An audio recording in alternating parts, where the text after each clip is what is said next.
जो काफिलों से अलग हो गए, जो सिलसिलों से अलग हो गए, आसमां वही छूते हैं जो घोंसलों से अलग हो गए।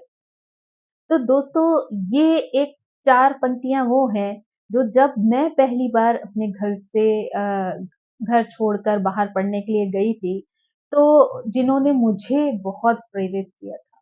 इन 4 पंक्तियों ने मुझे हमेशा वो एक एनर्जी दी, जहाँ पे मुझे लगा कि मुझे अपने जीवन में कुछ ना कुछ करना ज़रूर है। मैं अपने जीवन को यूँ व्यर्थ नहीं गँवा सकती। तो उस समय जिस तरीके से जब मैं बाहर गई और जिस तरीके से मुझे एनर्जी मिली, तो मुझे लगा आज अचानक से मुझे वो पंक्तियाँ याद आ गई और मुझे लगा कि मुझे आपके साथ भी उस चीज़ को शेयर करना चाहिए। क्योंकि बहुत सारे लोग ऐसे होते हैं जो घर से निकलना ही नहीं चाहते। और अगर आप घर से निकलेंगे नहीं, तो आप ज़िंदगी की उस सच्चाई को कभी अपनी आँखों से देख ही नहीं पाएँगे, आप उनको लर्न ही नहीं कर पाएँगे। और जब तक इंसान जीवन में लर्न नहीं करता है, सीखता नहीं है, तब तक उसे आगे बढ़ने में बहुत सारी परेशानियों का सामना करना पड़ता है। तो ये बहुत ज़रूरी हो जाता है कि आपको अगर ज़िंदगी को रियली सीखना है, तो आपको अपने घर की उस चारदीवारी को लाँघना ही पड़ता है। क्योंकि जब तक आप घर में रहते हैं, जब तक आप अपने बड़ों के बीच में रहते हैं, तब तक आप इतने ज़्यादा प्रोटेक्टिव रहते हैं कि आप दुनियादारी की समझ जो है, उस वो आपको आ ही नहीं पाती। तो अगर आपको दुनियादारी सीखनी है, तो आपको घर से बाहर निकलना ही पड़ेगा। है ना? क्योंकि ऐसा नहीं होता, कुछ लोगों को लगता है कि भई ये तो मतलब इसको तो घर से लगाव ही नहीं है, ये तो घर छोड़कर चला गया। लेकिन ऐसा नहीं है कि जो लोग घर छोड़कर जाते हैं, उन्हें घर से लगाव नहीं होता। लेकिन उस घर से लगाव की जो एक कहना चाहिए सार्थकता है, वो तब है जब हम उस घर को कुछ दें, कहीं पे अपने आप को ऐसा कर सकें, इवन अगर फाइनेंशियली आप छोड़िए, अगर आप इमोशनली भी कुछ आपने किसी को दिया, तो वो आपके परिवार के लिए, आपके अपनों के लिए बहुत ही प्राउड मोमेंट होता है। क्योंकि जब मैं पहली बार घर से निकली ना, तो बहुत सारी ऐसी चीज़ें थी, लोगों को लगा क्योंकि मैं बहुत इमोशनल थी, तो लोगों को लगा हो सकता है ये बाहर से लौट आए, हो सकता है ऐसा हो जाए, वैसा हो जाए, ये पढ़ाई छोड़ दे बीच में। लेकिन वो चीज़ें जो थी ना, ये जो 4 पंक्तियाँ थी, वो बार-बार मुझे इस चीज़ के लिए मोटिवेट करती थी कि नहीं, मैं अगर घर से बाहर आई हूँ, तो मैं यूँ ही लौट कर नहीं जा सकती। मेरे जीवन में बहुत सारे ऐसे लोग थे जिन्होंने ये कोशिश की कि मैं अपनी पढ़ाई बीच में छोड़कर वापस चली जाऊँ।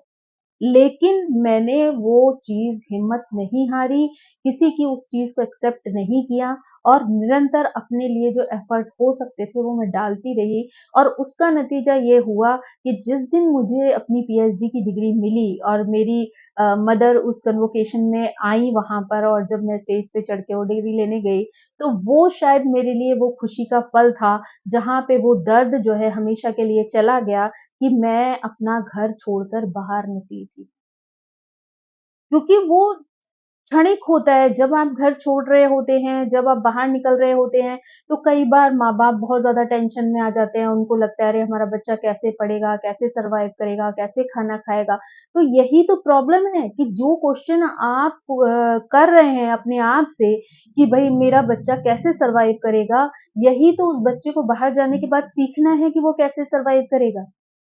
जब तक आप उसे थाली परोसकर देते रहेंगे, तब तक वो खुद उस थाली को कमाना ही नहीं सीखेगा। जब उसको पता है कि उसके हाथ में जो है, वो सारी चीज़ें बैठे-बैठे जो है हासिल हो रही हैं, बैठे-बैठे सब कुछ मिल रहा है, तो वो क्यों उस चीज़ के लिए एफर्ट डालेगा? लेकिन वही चीज़ जब वो बाहर निकलेगा, दुनिया की सच्चाई देखेगा, उसके लिए स्ट्रगल करेगा, रियलिटी पहचानेगा और तब उसे उस पैसे की, उस माँ की ममता की, उस माँ के हाथ के बने खाने की वैल्यू समझ में आएगी। और जब वो उस चीज़ों की वैल्यू करना सीखेगा, तभी वो लाइफ़ में रियली आगे बढ़ पाएगा। क्योंकि बहुत सारी फैमिलीज़ में ना खुद पेरेंट्स जो हैं, वो अपनी बच्चों की प्रोग्रेस के बाद आते हैं। क्योंकि वो उन्हें बार-बार इमोशनली इस तरीके से रोकते रहते हैं कि जहाँ पे उनको शायद ये एक इनडायरेक्ट डर होता है कि अगर हमारा बच्चा बाहर चला जाएगा तो वो हमें भूल जाएगा या बाहर की दुनिया में बिज़ी हो गया तो वो मतलब हमारी केयर नहीं करेगा या फिर बुढ़ापे में हमारा क्या होगा अगर हमारा बच्चा दूर चला गया तो हम कैसे जिएँगे? तो आपको ये सब चीज़ें सोचने की ज़रूरत नहीं पड़ेगी अगर आपने अपने बच्चे को अच्छे संस्कार दिए हैं। क्योंकि अगर आपके अंदर वो संस्कार हैं, तो जब भी आपके माँ-बाप को या आपके बच्चों को आपकी ज़रूरत है, तो वो बिना कहे आपके सामने खड़े होंगे। वो स्थिति तब आती है जब आप बच्चों को ये संस्कार दें ही ना कि वो आपको ज़रूरत पड़े तो वो आपके पास आएँ। आपने वो इमोशंस उन्हें दिए ही नहीं। आप उनको सही और गलत सिखाएँ, है ना? कब किस इमोशन को यूज़ करने की ज़रूरत है वो सिखाएँ। तो अगर वो उस चीज़ को समझेंगे, तो वो आगे बढ़ने में कभी रुकेंगे नहीं क्योंकि उनको मालूम है कि जब उनके किसी अपने को ज़रूरत पड़ेगी, तो वो दौड़कर खुद ब खुद उनके पास आ जाएँगे। उन्हें कहने की या याद दिलाने की ज़रूरत नहीं पड़ेगी। याद दिलाने की ज़रूरत सिर्फ़ तब पड़ती है, जब आपने बच्चों को कभी कोई संस्कार दिए ना हों, कोई दुनियादारी सिखाई ना हो, आपने उन्हें वो अपनेपन के साथ वो फ़ीलिंग ना सिखाई हो कि फ़ैमिली में सबको एक-दूसरे की ज़रूरत पड़ती है और समय आने पर सबको एक-दूसरे का साथ देना चाहिए। तो अगर आप वो चीज़ सिखा रहे हैं, तो आपको ये डर मन में होना ही नहीं चाहिए कि अगर आपका बच्चा बाहर चला जाएगा, तो वो आपको भूल जाएगा। आप सोचो जिन माँ-बाप ने पैदा किया है उनको बच्चा क्यों भूल जाएगा? जिन माँ-बाप ने उन्हें पढ़ाया-लिखाया, अच्छे संस्कार दिए, बड़ा किया, तो वो कभी नहीं भूलेगा। लेकिन वो अपनी प्रोग्रेस ज़रूर करेगा। और होता क्या है कि कई बार माँ-बाप अपने इमोशन की वज़ह से उनको उनके आगे वो चीज़ें रखना शुरू करते हैं जिससे उनके बच्चे जो है वो घर की चारदीवारी से बाहर निकल ही नहीं पाते। और जब वो बाहर नहीं निकलते तो वो दुनियादारी कभी सीखते नहीं। तो ठीक है, जब तक आप साथ हैं तब तक तो आप उनके साथ चल लेंगे, आप उन्हें सिखा लेंगे, आप उनको बता देंगे, जैसा आप चाहते हैं वैसा आपके बच्चे कर देंगे। लेकिन आप ये सोचिए कि जिस दिन आप दुनिया में नहीं होंगे, उस दिन उन बच्चों का क्या होगा? क्या उस दिन वो इस लायक रह जाएँगे कि वो दुनिया में बाहर निकल के रोटी कमा सकें? आज आपका प्यार उनके लिए उनको बेड़ियाँ बन रहा है आपका प्यार उनके लिए। आज उनके लिए जो है आप बाधक बन रहे हैं उनकी ज़िंदगी के, उन्नति के, प्रोग्रेस के। तो कहीं न कहीं कल ऐसी स्थिति आएगी कि आपने जो बेड़ियाँ उनके पैरों में बाँधी है, आपके जाने के बाद भी वो उन बेड़ियों को तोड़ नहीं पाएँगे।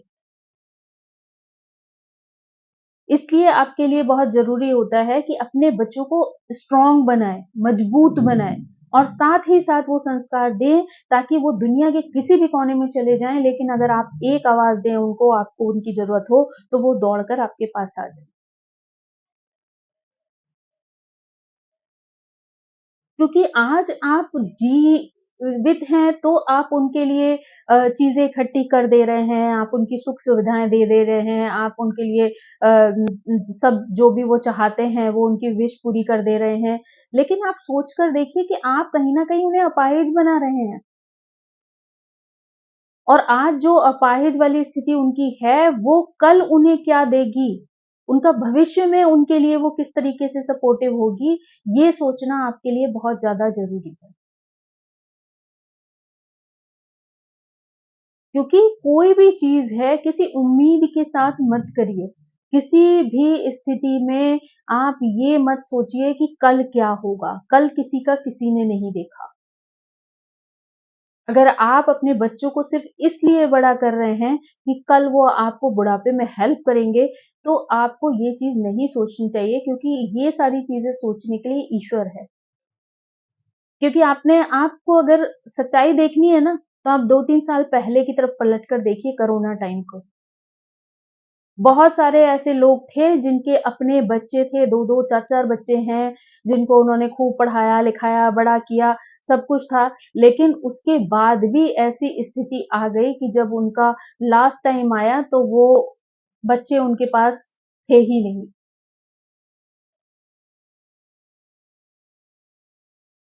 तो इसलिए आपको आप रियलिटी को फेस करना सीखिए, आप खुद भी मजबूत बनिए और अपने बच्चों को भी मजबूत बनाइए। मजबूत बनने का मतलब ये नहीं होता है कि कोई इमोशनलेस हो जाता है।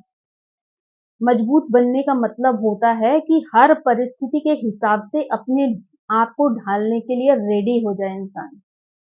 चाहे जैसी भी सिचुएशन आ जाए वो कभी घबराए नहीं।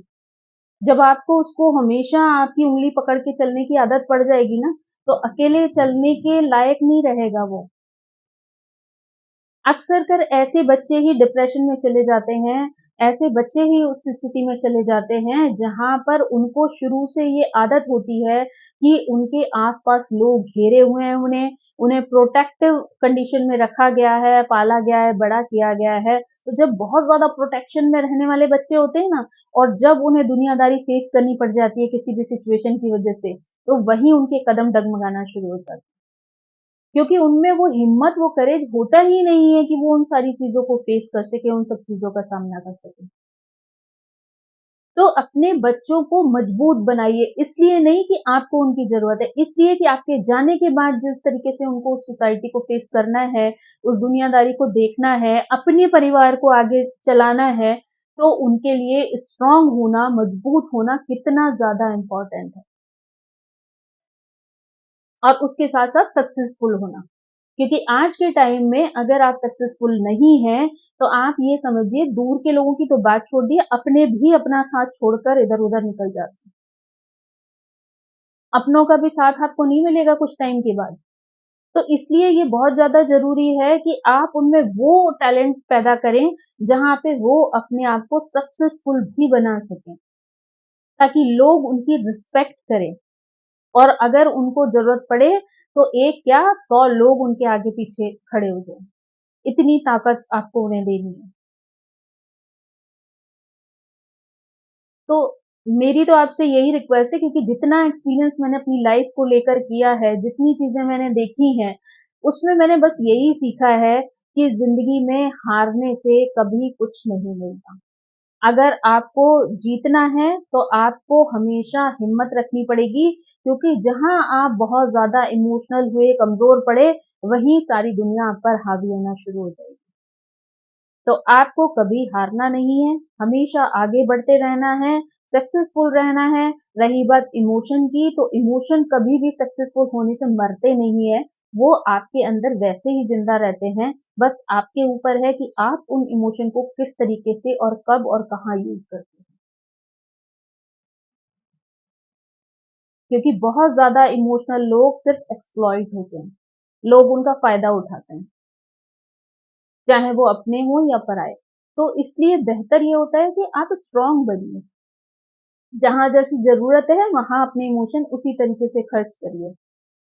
और अगर आप इस तरीके से आगे बढ़ते हैं, घर से बाहर निकलते हैं, उस प्रोटेक्शन की जो वॉल आपके आस-पास है, उसको तोड़ते हैं, तो आप देखेंगे कि दुनिया बहुत बड़ी है, उसमें बहुत सारी अपॉर्च्युनिटीज़ हैं, बहुत सारी सक्सेस है और बहुत सारा गुड लक है।